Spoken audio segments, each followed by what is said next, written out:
So guys मैले देखेर छु ठ्याक्कै तिनेर तुलुई भन्ने ठाउँमा हैन यो चाहिँ मस्त ब्युटिफुल पार्क छ त्यही तपाईँ देख्न सक्नुहुन्छ एकजना नेपाली आउँदै हुनुहुन्छ सायद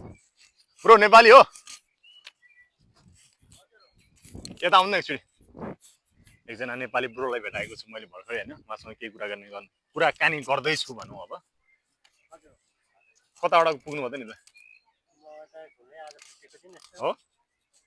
के भन्छ म तपाईलाई दुई चारवटा क्वेसन सोध्छु क्या म यस्तो हल्का फुल्का सानोतिनो भिडियो बनाउँदैछु हैन म पर्सनल भ्लगहरु किन त्यस्तो लजास्तो गर्नु भएको नि बोल्नु न खुलेर यार फेरि कहाँ बस्नुहुन्छ यता खै एकचोटि माइक लगाउनु त एकछिन म लगाइदिन्छु मैले नि यस्तै मान्छे खोजिरहेको छु आज भेटेको छैन हजुर कहाँ बस्नुहुन्छ यता म बस्न चाहिँ उता बेर्सेनी हो वर्षेनी हजुर ए कति भयो आउनु भएको रोमानिया म रोमानिया आएको त भयो 4 वर्ष भइसक्यो 4 वर्ष भइसक्यो है हजुर ए रिसाउनु त भएको छैन मैले त्यसरी बोलाउँदाखेरि नै हैन अब नेपालीहरु भेटेपछि एक्लै हिँडिरहेको बेला नेपालीहरु भेटेपछि खुसी मैले अघि त्यो पारि देखाएको थिएँ त्यतिर देखाएको थिएँ हैन हजुर यसो हो कि हैन भनेर ला फेरि तपाईँ यतै आइराख्नु भएको थियो फेरि त्यही भएर म रोकिरहेको थिएँ ए केमा काम गर्नुहुन्छ अहिले म चाहिँ रेस्टुरेन्टमा गर्छु रेस्टुरेन्टमा गर्नुहुन्छ हजुर ए भन्नाले कस्तो रोमानियन रेस्टुरेन्ट कि कस्तो restaurant Chinese restaurant Chinese restaurant हो हजुर ए भन्नाले 4 वर्षदेखि त्यही रेस्टुरेन्टमा आउनु भएको थियो नेपालबाट आउँदाखेरि हजुर आउँदा रेस्टुरेन्टमा आएको तर पहिला चाहिँ अर्कैमा थियो त्यसमा काम बन्द भयो 3 महिना बस्यो यतिकै ए तपाईँ भन्नाले पहिला आएको रेस्टुरेन्ट चाहिँ बन्द भयो भन्नुमा हजुर 3 महिना पछि बन्द भयो त्यो रेस्टुरेन्ट चाहिँ ए त्यसपछि 3 महिना यतिकै खाली बस्यो 3 महिना कामै नगरेर हजुर भन्नाले तपाईँको त्यो पहिलाको कम्पनी बन्द भएपछि तपाईँले रिलिज पेपर दियो कि दिएन त त्यो बेलामा चाहिँ त्यस्तो थिएन रिलिज पेपर चाहिन्थेन हाम्रो चाहिँ टिआरसी को चाहिँ वेट गर्नु पर्थ्यो त्यो वेट गर्दाखेरि 3 महिना लाग्यो ए भन्नाले तपाईँको त्यो टिआरसी को वेट गर्दा गर्दै सक्यो हैन टाइम त्यसो भए हजुर 3 महिना लाग्यो किनकि त्यो बेला जस्तै तपाईँले हैन त्यो नेपालबाट आउँदाखेरि नेपालबाट आउनु भयो हैन नेपालबाट आएपछि तपाईँको त्यो कम्पनी बन्द भयो अनि उनीहरूले खाने बस्ने व्यवस्था मिलायो कि मिलाएन त फेरि त्यो समयमा खाने चाहिँ मिलाएन बस्न चाहिँ दियो बस्न त दियो 3 महिनासम्म बस्नु भयो नि 3 महिनासम्म बस्न दियो अनि त्यो खानेकुरा चाहिँ दिएन भन्नु पनि त्यही होटल बन्द भएपछि त्यहीको खानेकुराहरू चाहिँ जो बचेको थियो त्यो चाहिँ लगेर खाइयो ए किन चाहिँ बन्द गरेको त फेरि भन्नाले के कारणले बन्द भएको त खासै त्यो राम्रो लोकेसनमा परेन होला सायद भन्नाले कहाँ यही बुकारेस्टमा हुनुहुन्थ्यो हैन त्यतिखेर हजुर बुकारेस्टमै भन्नाले अहिले कहाँ चाइनिज रेस्टुरेन्टमा हजुर चाइनिज रेस्टुरेन्ट कति भन्नाले त्यहाँ भनेपछि 3 महिना तपाईँ खाली नै बस्नु भयो 3 महिनामा त स्यालेरी दियो त स्यालेरी चाहिँ दिएन खाना बस्न चाहिँ दियो त्यतिमै खुसी मान्नु पर्यो हो ए रिसाउनु त भएको छैन मैले त्यति छैन म त फेरि बाहेक पनि बोलिदिइहाल्छु हैन होइन एक्लै हिँडिरहेको बेलामा कोही नेपालीहरू भेटेर बोलाइहाल्यो भने खुसी लाग्छ मैले यस्तो कन्फ्युज भइरहेको थियो कि अघि त्यहाँ उता तपाईँ हिँडिराख्नु भएको थियो फेरि त्यहाँ एक दुईजना कोही अरू मान्छे नि आएको जस्तो लाग्थ्यो फेरि अरू नै होइन म एक्लै हो ए त्यहाँ फेरि रोमानियनहरू पनि सँगै हिँडे जस्तो लाग्थ्यो त्यही भएर उनीहरू फेरि साउसँग कोही मान्छे साथीहरूसँग आउनु भयो भनेर बोलाएन भनेपछि तपाईँ अहिले 4 वर्ष भयो नि रोमानियामा कहाँ यहीँ बुखारेस्टमा बसिराख्नु भएको छ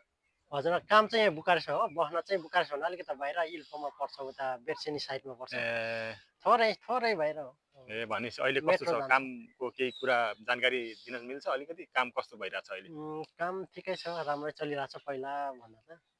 कति घण्टा काम गर्नुहुन्थ्यो र पहिला अहिले चाहिँ कति घण्टा चलिरहेको तपाईँको पहिला चाहिँ 10 घण्टा गर्थ्यो अहिले चाहिँ 12 घण्टा चाहिँ गर्नुपर्छ 12 घण्टा ए 12 घण्टा भनेपछि कति दिन काम गर्नुहुन्छ 12 घण्टामा 12 घण्टामा हाम्रो चाहिँ 6 दिनै हो 6 दिनै है हजुर रेगुलर भन्नाले 6 दिन 12 घण्टा काम गर्ने हजुर ए अनि हप्तामा 1 दिन छुट्टी हजुर 1 दिन छुट्टी 4 वर्ष छुट्टी जानु भयो त नेपाल घर हजुर 1 साल अगाडि नै गएर आएर पनि 1 साल भइसक्यो ए 4 वर्ष एकचोटि मात्रै जानुभयो हजुर एकचोटि ए नेपाल घर कुन ठाउँ हजुरको पाल्पा हो हजुर ए ल ठिक छ अहिले कस्तो छ अवस्था भन्नाले खाना बस्न कम्पनीले राम्रो दिएको छ अहिलेको हजुर राम्रै दिएको छ यता हेरेर बोल्नु न किन लजाइरहेको भयो फेरि हजुर राम्रै दिएको छ हो ए स्यालेरी भन्न मिल्छ कति देखा अहिले कति छ स्यालेरी अब त्यस्तो दुःख गरे अनुसारको स्यालेरी चाहिँ अब अलिक जसले पनि त्यही भन्छ है कसैले पनि भन्दैन के स्यालेरी चाहिँ बराबर राम्रो दिएको छ भनेर भन्दैन किन हो त्यो सबैको सकियो कहानी है हजुर सबैको त्यस्तै होला सायद यहाँ चाहिँ कस्तो भन्नु बाहिरको मान्छे र यहाँको मान्छेमा धेरै फरकै कस्तो त्यो छुट्याउँदो रहेछ हजुर धेरै के भन्छ त्यसलाई त्यो उ गर्ने क्या के गर्ने भन्छ त्यसलाई अलग अलग अलग पार्ने क्या भन्नाले उनीहरूले हेर्ने दृष्टिकोणै फरक हुन्छ क्या दृष्टिकोण त्यस्तो त्यस्तो गर्दो रहेछ हो। हजुर ए होइन त्यस्तो भन्नु नि कोही कोहीलाई चाहिँ यस्तो बुझ्दाखेरि कोहीलाई चाहिँ 2 दिन काम 2 दिन छुट्टी पनि राम्रै दिएको रहेछ 2 दिन काम 2 दिन छुट्टी गर्ने ए साथीहरू पनि प्रसाद चाहिँ मैले नि पहिला दिएको मैले भेटेको नि छु पहिला त्यो के भन्छ 2 दिन काम 2 दिन छुट्टी गर्थेँ क्या त्यो सोरुममा हजुर काम गर्दाखेरि होइन हजुर त्यतिखेर 14 घन्टा काम तर मलाई त्यस्तो अब हाम्रो कम्पनी राम्रै पऱ्यो होला त्यस्तो चाहिँ केही फिल भएन पहिला हजुर आउँदाखेरि पनि लकिली परेको तर सब अरूलाई सोद्धाखेरि अरू कसैलाई साथीहरूलाई सोध्यो भने कोही नेपाली भेटायो भने सोध्यो भने ल कसैले राम्रो छैन भन्ने थिएन क्या कसैले राम्रो छैन भन्थ्यो कि हजुर तर अहिले पहिलाको भन्दा त राम्रो भइसकेको छ होइन दियोस् हजुर राम्रो पहिलाको भन्दा चाहिँ राम्रो त भएछ तर काममा चाहिँ काम पाउन चाहिँ पहिलाको भन्दा धेरै गाह्रो छ अहिले धेरै गाह्रो छ है हजुर रिलिज पेपर लिएर पनि धेरै गाह्रो छ अहिले काम पाउन कतिपय कम्पनीहरूमा नेपालदेखि आएर पनि काममा नलगाइदिएर 3 महिना 4 महिना भयो भन्ने मैले भेटाएको थिएँ 2-3 जना मान्छेहरू भेटाएको थिएँ पनि पहिला भेटाएको देखेको थिएँ छु उनीहरूसँग मैले भिडियो बनाउनु पाएँ पहिला अँ, भेट्न चाहिँ भेटाएको त्यस्तो मान्छेहरू पनि अब मान्छेहरू भन्छ अब हामी अब म एक्जाम्पल मेरो 5 वर्ष भयो होइन मलाई हजुर अब म यस्तो कोही साथीहरू भेट्यो भने यस्तो भन्छ ल यति टाइम भइसक्यो तपाईँहरूलाई कोही मान्छे चिनेको होला यताउता होला के भन्छ काम मिलाउनु पऱ्यो यताउता भन्छ आफू अब त्यस्तो के थाहा हुँदैन है हजुर ए पहिला जस्तो सजिलो पनि छैन फेरि आजभोलि काम मिलाउन पहिला चाहिँ अब टिआरसी हुने बित्तिकै काम पाइन्थ्यो हो आजभोलि चाहिँ फेरि त्यो कम्पनीको रिलिज पेपर पनि चाहिन्छ नयाँ पहिला अफर पहिला लिनु चाहिँ थिएन होइन हजुर भन्नाले म त चेन्ज गरेर थाहा पनि पाएन त मैले त्यस्तो इन्टरभ्यू पहिला थिएन है रिलिज हजुर लिनु पर्ने थियो र पहिला थिएन त्यो टिआरसी कार्ड आएपछि हामीले आफ्नो मनमर्जीले नै चेन्ज गर्न पाइन्थ्यो काम हेरेर काम पछि चाहिँ खोजेर। पछि रिलिज पेपरको लियो होइन हजुर कस्तो भयो भन्दाखेरि त्यो नराम्रो कम्पनीमा पर्नेहरूले चाहिँ टिआरसी वेट गर्ने अनि आफ्नो चिनेको मान्छेहरूसँगबाट सम्पर्क गरेर टिआरसी कम्पनी लिएर नै फाँडे खाली गरेर हान्दिने हिँडिदिने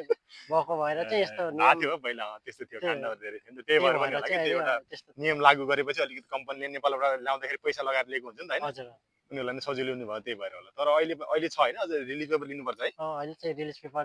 बिना कसैले काममा नै राख्दैन अब पहिला चाहिँ कस्तो हो तपाईँको साउ चाहिँ चाइनिज हो कि यहीँको लोकल हो र साउ चाहिँ यहीँको लोकल हो हो हजुर ल बधाई छ तपाईँलाई हस् कति छ स्यालेरी कति कति कति आउँछ महिनामा ए नर्मली नर्मली अब त्यही झुट बोल्ने भयो नढाँटेर 4 करस चाहिँ हुन्छ 4 करसै हुन्छ है हजुर 4 करस ल राम्रो बहुत राम्रो ए भनेपछि कस्तो तपाईँ कुकिङ होइन पुरै फुल फुल कुकिङ होइन चाइनिज कुकिङ हजुर चाइनिजको ए ल बधाई छ ल आउनुभयो धन्यवाद खुसी लाग्यो है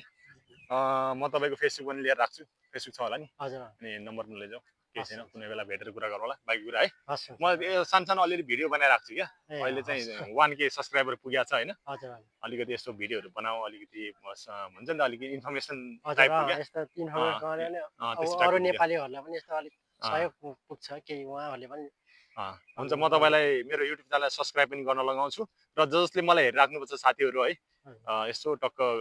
बेल आइकन चाहिँ यस्तो खै हात पुगेन के हो यस्तो गरिदिनु होला होइन तपाईँको यो युट्युबको नाम चाहिँ के मेरो ट्युब आरबिएम छ TUBERBM ए हस् हुन्छ त्यो म तपाईँलाई अहिले भर्खर लगाइहाल्छु नि हस् हस् धन्यवाद है त हस् हस्